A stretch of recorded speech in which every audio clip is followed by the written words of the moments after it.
Chapter 2. Now the days of David drew near that he should die, and he charged Solomon his son, saying, I am going the way of all the earth. Be strong therefore, and show yourself a man, and keep the charge of the Lord your God, to walk in his ways, to keep his statutes and his commandments and his ordinances and his testimonies, according to that which is written in the law of Moses, that you may prosper in all that you do, and wherever you turn yourself, that the Lord may establish his word, which he spoke concerning me, saying, If your children take heed to their way, to walk before me in truth with all their heart and with all their soul, there shall not fail you a man on the throne of Israel. Moreover, you know also what Joab the son of Zeruiah did to me, even what he did to the two captains of the host of Israel, to Abner the son of Ner, and to Amasa the son of Jether, whom he killed, and shed the blood of war in peace, and put the blood of war on his sash that was about his loins, and in his shoes that were on his feet. Do therefore according to your wisdom, and don't let his gray head go down to Sheol in peace. But show kindness to the sons of Barzillai the Gileadite, and let them be of those who eat at your table. For they came to me when I fled from Absalom your brother. Behold, there is with you Shimei the son of Gera the Benjamite of Bahurim, who cursed me with a great curse in the day when I went to Mahanaim, but he came down to meet me at the Jordan, and I swore to him by the Lord, saying, I will not put you to death with the sword. Now therefore don't hold him guiltless, for you are a wise man, and you will know what you ought to do to him, and you shall bring his gray head down to Sheol with blood. David slept with his fathers, and was buried in the city of David.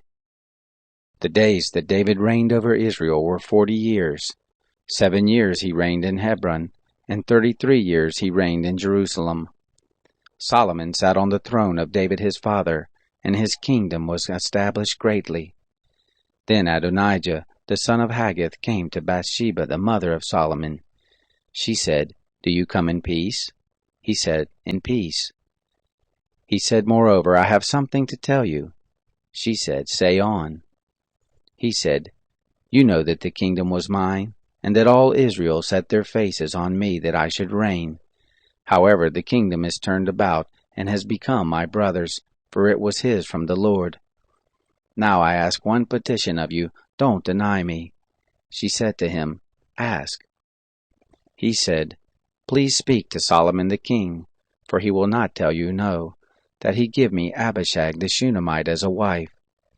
Bathsheba said, Well, I will speak for you to the king. Bathsheba therefore went to King Solomon to speak to him for Adonijah. The king rose up to meet her, and bowed himself to her, and sat down on his throne, and caused a throne to be set for the king's mother, and she sat on his right hand. Then she said, I have one small petition to ask of you. Please don't deny me. The king said to her, Ask on, my mother, for I will not deny you. She said, Let Abishag the Shunammite be given to Adonijah your brother as a wife. King Solomon answered his mother, Why do you ask Abishag the Shunammite for Adonijah? Ask for him the kingdom also, for he is my elder brother, even for him, and for Abiathar the priest, and for Joab the son of Zeruiah. Then King Solomon swore by the Lord, saying, God do so to me and more also, if Adonijah has not spoken this word against his own life. Now therefore, as the Lord lives, who has established me, and set me on the throne of David my father, and who has made me a house, as he promised, surely Adonijah shall be put to death this very day. King Solomon sent by Benaiah the son of Jehoiada, and he fell on him so that he died. To Abiathar the priest the king said, Go to Anathoth, to your own fields, for you are worthy of death, but I will not at this time put you to death, because you bear the ark of the Lord God before my father David, and because you were afflicted in all in which my father was afflicted. So Solomon thrust out Abiathar from being priest to the Lord, that he might fulfill the word of the Lord, which he spoke concerning the house of Eli in Shiloh. The news came to Joab, for Joab had turned after Adonijah, though he didn't turn after Absalom. Joab fled to the tent of the Lord, and caught hold on the horns of the altar. It was told King Solomon, Joab is fled to the tent of the Lord, and behold, he is by the altar. Then Solomon sent Benaiah the son of Jehoiada, saying, Go, fall on him.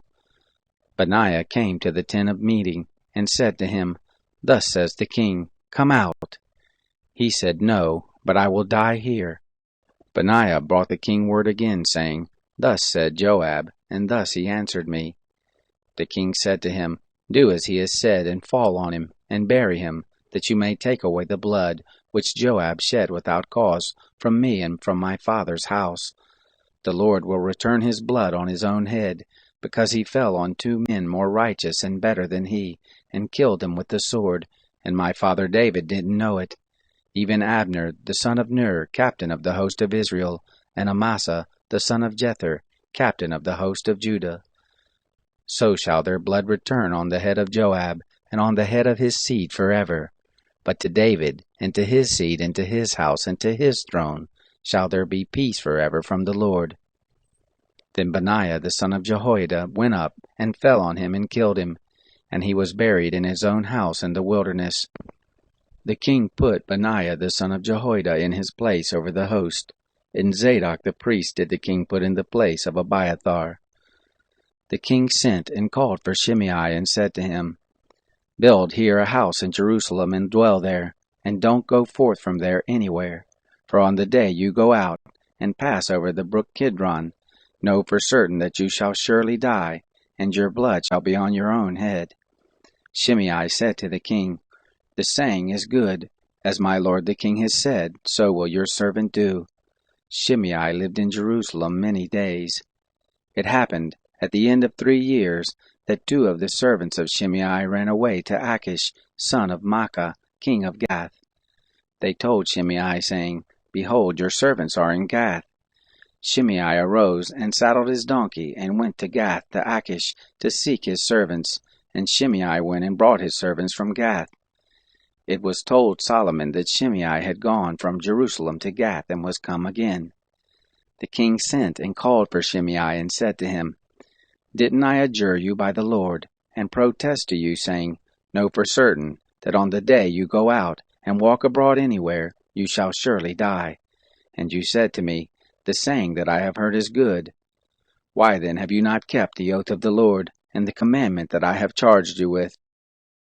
The king also said to Shimei, You know all the wickedness which is in your heart, that you did to David my father. Therefore the Lord shall return your wickedness on your own head. But King Solomon shall be blessed, and the throne of David shall be established before the Lord forever. So the king commanded Benaiah the son of Jehoiada, and he went out, and fell on him so that he died. The kingdom was established in the hand of Solomon.